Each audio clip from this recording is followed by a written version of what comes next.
right, guys, what's going on? Welcome in. So the winless Jets are coming back home off of a short week to play the Dallas Cowboys.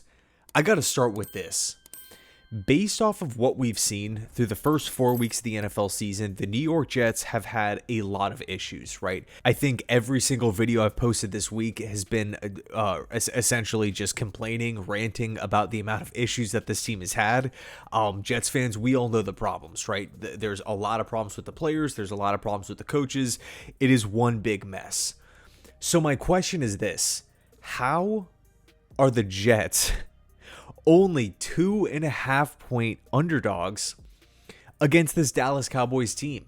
But in any case, we take a look at the opponent here in the Dallas Cowboys. I was actually a big fan of a lot of different moves that this team made in the offseason, acquiring George Pickens, right, bolstering the offense. I love Tyler Booker. He was one of my favorite draft prospects in the entire class. Obviously, Schottenheimer's the new head coach, and it's really been the tale of two different sides of the coin, right? On offense, this team is amazing, right? In so many different facets. They can throw the ball, they can run the ball, they can run block, they can pass protect. Let me just rattle off some rankings where the Dallas Cowboys are top 10 in, right? In some of these, they're either number 1, they're top 5, but worst case scenario, they're top 10. Let's take a look at them. Points per game, yards per game, third downs, fourth downs, red zone, touchdowns per game, Dak Prescott's completion percentage, quarterback sack percentage, right? Obviously, you got to credit the offensive line there.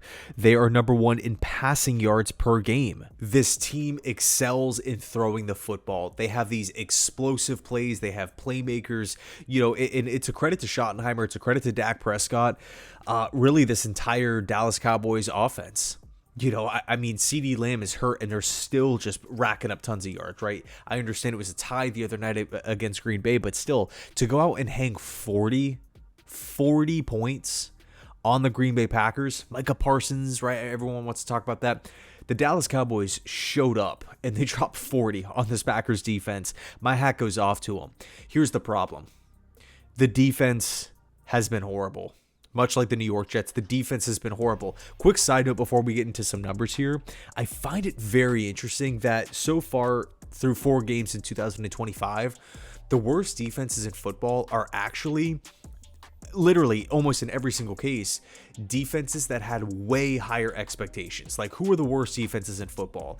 The Jets, the Cowboys, the Dolphins, the Ravens. I mean, all of those defenses had high hopes coming into the season. I guess maybe Dallas was probably projected to have the worst defense out of the 4, but still, it's a defense with a lot of good players, right? Ezeraku was a second-round pick. Kenny Clark, they added with the whole, Micah Parsons trade.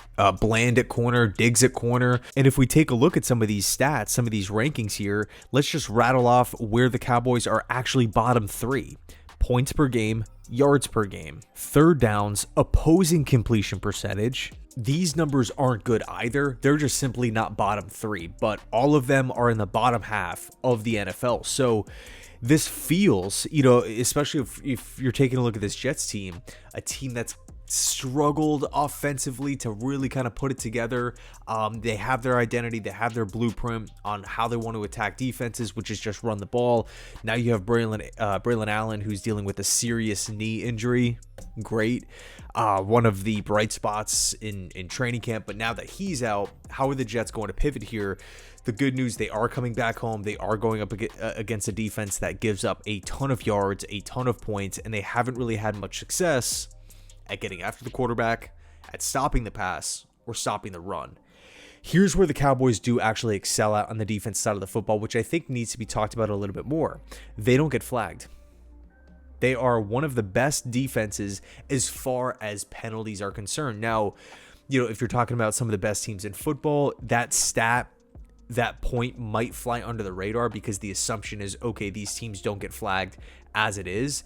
But if you're a team like Dallas where you have this dominant offense and a horrible defense, if that defense is not adding to the fire, they're not adding more fuel onto the fire here, it's something that can bode well for them moving forward, as opposed to the Jets defense, which is flagged constantly for stupid things, right? Late hits, pass interference, defensive holdings, just you name it. And by the way, you look at that Dolphins game, it was so obvious that the refs, that the officiating in that game had no idea what was going on. No idea. Was it the reason why the Jets lost? No. But was it a part of the loss? Yes.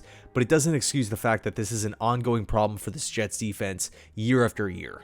That's not an over-exaggeration. So I think if you are a Cowboys fan, you can look at that and say, okay, you know what? At least our technique is good. At least we're playing with good fundamentals and obviously knowing the situation.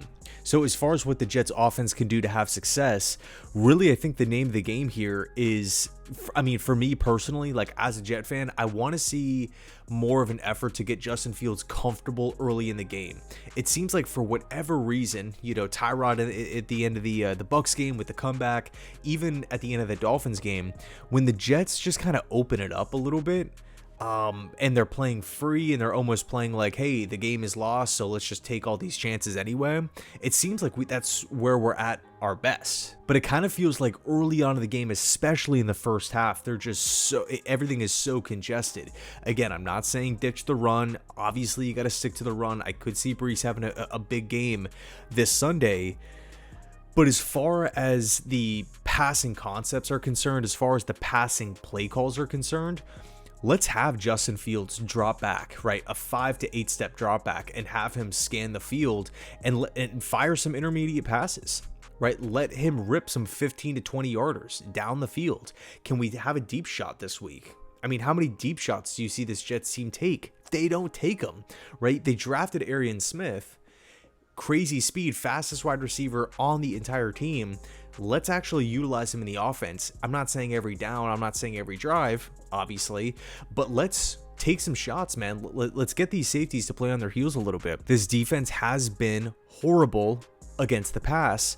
I'm honestly, if I'm Tanner Engstrand, I'm looking at some of these deficiencies. I'm looking at some of these issues that the Cowboys are currently dealing with, and I'm saying, let's put the pressure on them. Let's go out and be a little bit more assertive here than we have been in the past couple of weeks.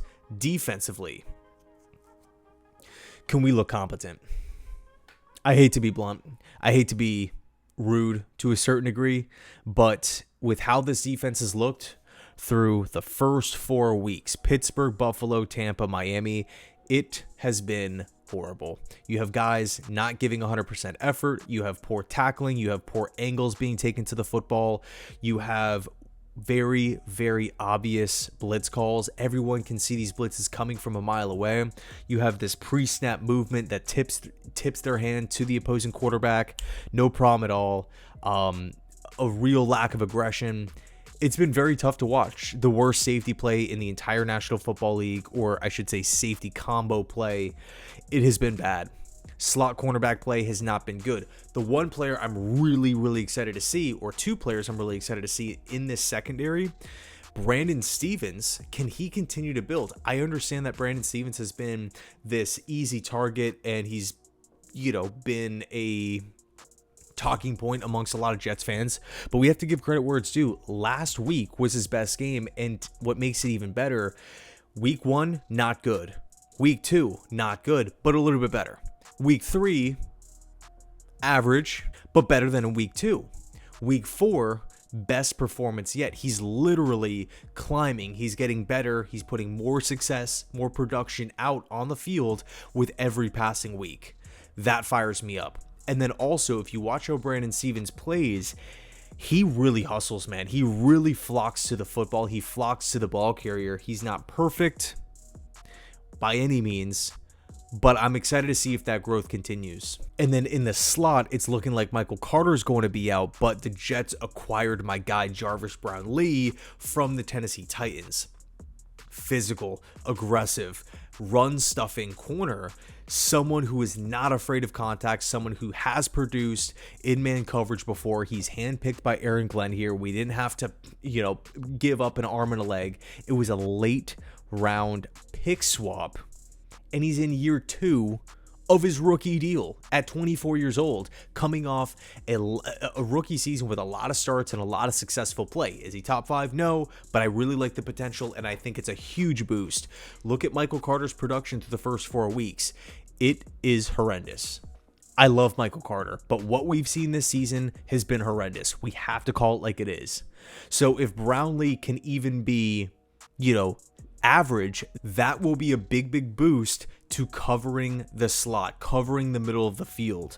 So those are the 2 players that I'm really excited to see, Stevens and Brownlee. I'm also curious to see if there's a move made at safety with Tony Adams. The play can, it just, I don't understand how Aaron Glenn, who's a former DB, who came up as a DB coach, who's developed tons of DBs, Steve Wilkes, who came up as a DB coach and who's also developed a lot of corners, a lot of safeties throughout the years, how they can sit down and watch some of this DB play and just be totally fine with it. I'm not saying they are fine with it, but you got to imagine, just me as a fan, when they're rewatching the tape, they got to be sick to their stomach. So I'm all for, at this point, shaking things up a little bit.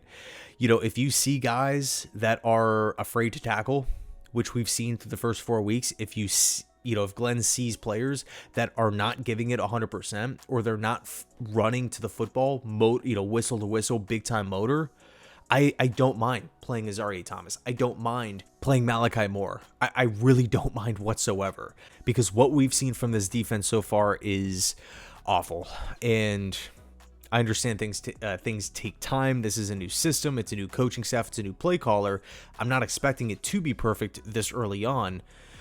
But, I mean, we have guys that are just running into each other. We have players taking each other out. It doesn't get much worse than that. So, anyway, let me know your thoughts down below in the comment section. Do the Jets bounce back this week? I mean, on paper, this matchup heavily favors Dallas. Like, if Dallas drops 40 points, I'm going to be sitting there like, okay, that was expected. I mean, the NFL works in mysterious ways. It's a weird, strange league.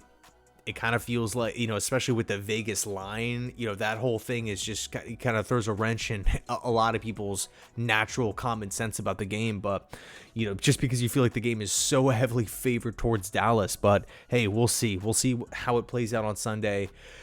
Man, 0-5 would freaking suck. 0-5 would freaking suck. We cannot get there. Anyway, thanks so much, and as always, go Jets.